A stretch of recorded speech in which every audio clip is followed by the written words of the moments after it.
Hey everyone, welcome to a very quick Armageddon Empires video. So, I've been playing Armageddon Empires for a long time now, and I've been uploading videos. I think I have like over 100, maybe even over 200 of these videos uploaded to YouTube. I love the game. I think the game has so much strategy and tactics involved in it, both in creating your deck, using it, making the best use of the options available to you at the time of the game. It's fantastic.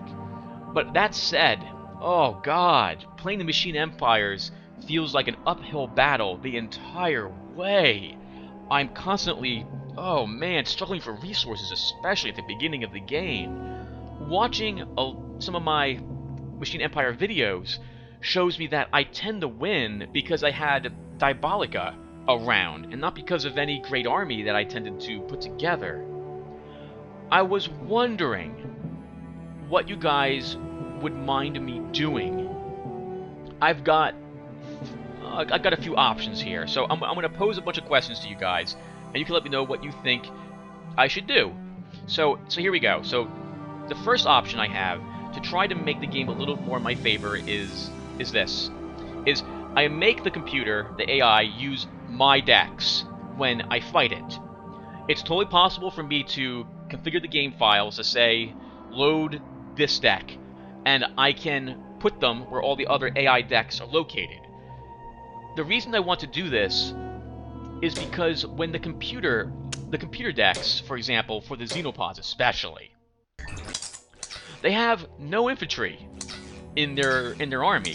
They only use the, well, that's not quite true, but they have all 10 Xenopod larvas, and when it comes to Zegites, they have maybe like 2 Psychers and 2 or 3 Gluttons and nothing else. Well, when I make my Xenopod armies, like Key and Gate, I go ahead and add Xenogites to it, like drones and beasts. But the computer won't. The decks I fight with the computer are what I would consider to be the cream of the crop. They're good, solid decks, don't get me wrong. But I would like to fight something that's a little less grueling to fight, if that makes any sense. Like, I'm always going to fight like 3 to 4 Corruptors, 2 or 3 Destroyers, and monstrosities in every deck I fight. So it's so grueling to fight the Xenopods every single time. So by making the computer use my decks, I'll be fighting what I consider to be less powerful decks.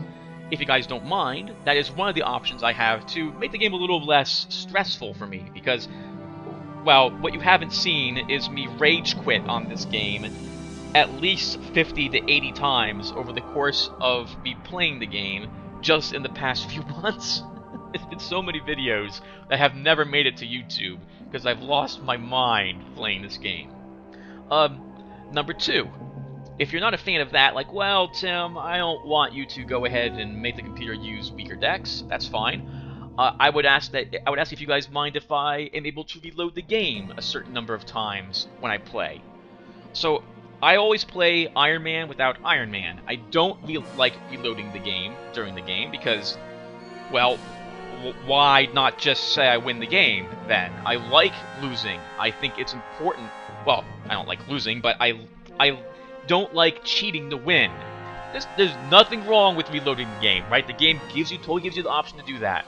But I prefer sticking with the choices I've made and hoping I learn from those mistakes. So I would ask a certain number of times that I get to reload the game instead, to make up for a battle where I've rolled absolute crap on dice, for example. So I would say, just like my Cult Chronicles videos, give me 3 reloads during the game. There's another thing I can do, and I can teach you guys how to do it as well. I can mod the game. I can tweak the Machine Empire to make them somewhat more balanced, for example. Let me show you an example of what I'm talking about. So if I go over to create a new Machine Empire deck, if I look at the Machine Empire, here's their apparitions. Now I've covered this in the creation before, and the apparition would be good if it only had more anti-air to air, and probably one more attack and or defense die.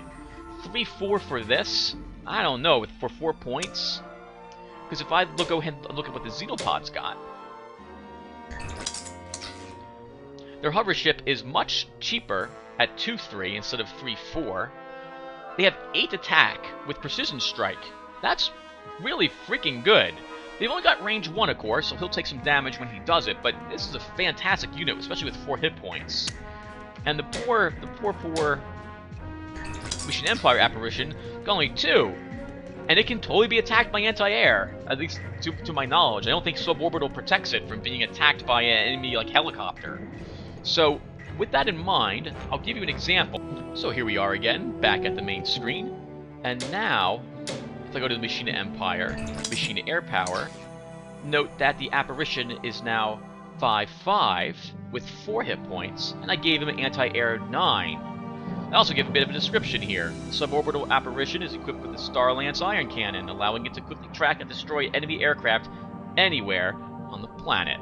I've always wanted to tweak the game. I never had the, how should I say, encouragement to go ahead and do so. Now you totally can. It's actually extraordinarily easy to do.